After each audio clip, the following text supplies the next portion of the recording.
അബ്രഹാമും ലോത്തും യാത്ര ചെയ്യുന്നു. അബ്രഹാമിൻ്റെ പ്രതീക്ഷ വാഗ്ദത്ത കനാനായിരുന്നു. ലോത്തിൻ്റെ പ്രതീക്ഷ പച്ചയായത് തിരഞ്ഞെടുത്തു. ലോത്ത് കൂടാരം മാറ്റിയടിച്ച് സോദോമിലെത്തിയപ്പോൾ അബ്രഹാം ഇതാ കൂടാരം മാറ്റിയടിച്ച് ഒരു പരദേശിയെപ്പോലെ താൻ വാഗ്ദത്ത കനാനിലേക്ക് പോകുകയാണ്. രണ്ടുപേരുടെയും ഫോക്കസ് രണ്ടായിരുന്നു. നമ്മുടെയൊക്കെ ചുറ്റും ഈ രണ്ട് തരം ആളുകളെയും കാണാൻ കഴിയുന്നുണ്ട്. ലോകത്തിലുള്ള പലതിലും ആശ്രയം വെച്ച് ശ്രദ്ധ കേന്ദ്രീകരിച്ച് അത് നേടാൻ വേണ്ടി തത്രപ്പാട് പെടുന്ന ആളുകൾ.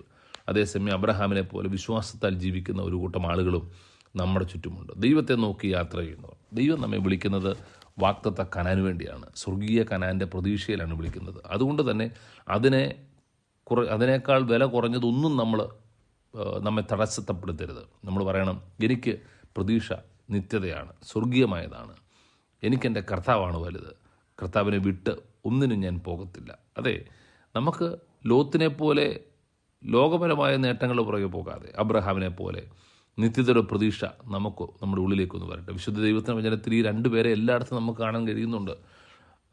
നമ്മൾ മറ്റ് വേദഭാഗങ്ങളിലൊക്കെ നോക്കുമ്പോഴും നമുക്ക് നോഹയുടെ കാര്യം പറയുമ്പോഴും നോഹയും അല്പജനമെന്ന് വെച്ചാൽ 8 പേർ പെട്ടകത്തിൽ കടന്നെന്ന് പറയുന്നു.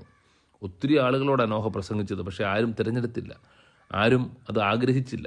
അതുകൊണ്ട് തന്നെ രക്ഷപ്പെട്ടത് നോഹയും കുടുംബവും മാത്രമാണ്. കായീനും ഹാബേലും കാണാം.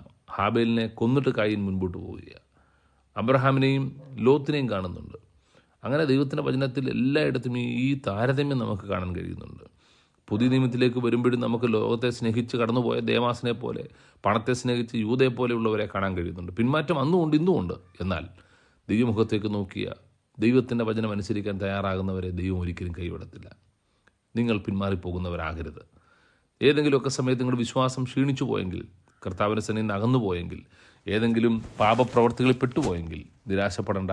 കർത്താവിനോട് ചേർന്ന് യാത്ര ചെയ്യ്. അവൻ നിങ്ങളെ ചാരെ അണയ്ക്കും. നിങ്ങളുടെ തെറ്റുകളെ അവൻ ക്ഷമിക്കും. നിങ്ങളെ അവൻ ശുദ്ധീകരിക്കും. നിങ്ങൾ പിന്മാറിപ്പോകേണ്ട. കർത്താവിൻ്റെ അടുത്തേക്ക് വാ. പത്രോസിന് പിന്മാറിപ്പോകാമായിരുന്നു. എന്നാൽ പൊട്ടിക്കരഞ്ഞ് കർത്താവിൻ്റെ അടുത്തേക്ക് വരുമ്പം കർത്താവ് പത്രോസിനെ ചേർത്ത് നിർത്തുകയാണ്. അകന്നും ഓടിയും പോയ യൂദ ഒരു മുഴം കയറിൽ ജീവിതം തീരുമ്പം ഇന്നോർക്കുക, ദൈവം നമുക്ക് തരുന്ന പ്രതീക്ഷ നിത്യതയിലാണ്. മടങ്ങി വരാനുള്ള സമയം ഇന്നുമുണ്ട്. ഇത് തന്നെയാണ് നല്ല സമയം. അതുകൊണ്ട് അധികം നല്ലതിനെ കാംക്ഷിച്ച് നമുക്ക് മുന്നോട്ട് പോകാം. God bless you.